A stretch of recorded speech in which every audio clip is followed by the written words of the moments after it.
One of the first things you're going to need to do when you're building a website is register a domain name.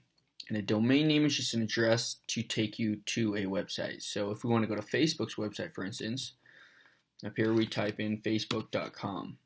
So this right here highlighted is their domain name, and it's just the address that takes us to their website. So you need a specific, unique address to take people to your website, and that's what the domain name is.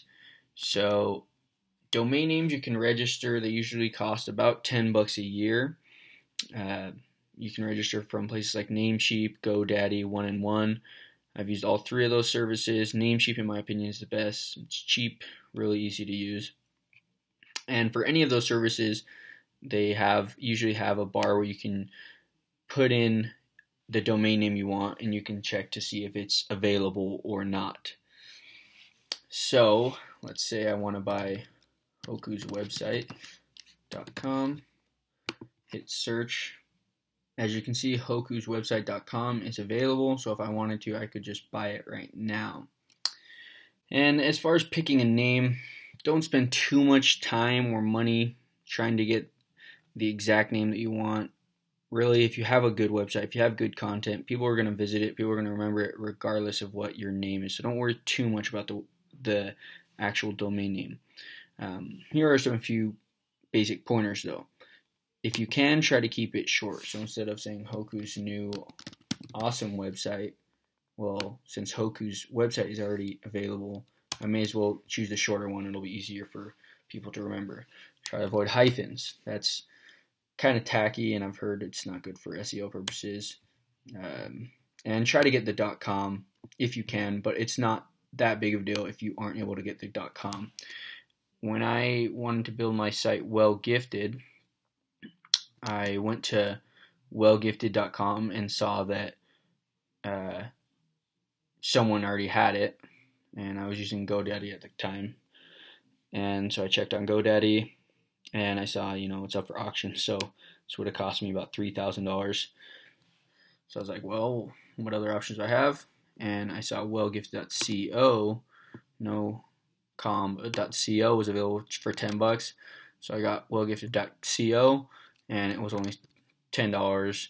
And I'm pretty sure it hasn't had any effect on traffic, having the CO versus the .com.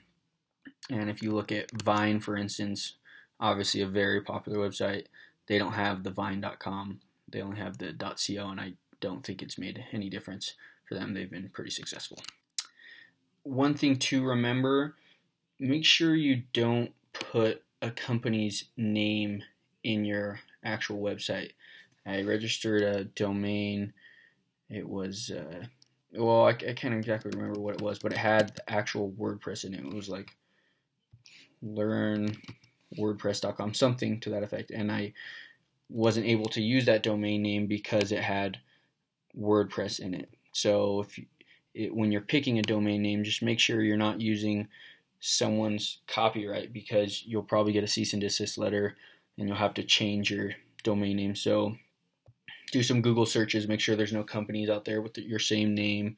Check obviously similar domain names. So for instance, with wellgifted.com, I did some Google searches for Wellgifted to see if there was a company called Wellgifted, and I didn't find anything. So even though the domain name was taken, there wasn't a company called Wellgifted, so I felt good using wellgifted.co.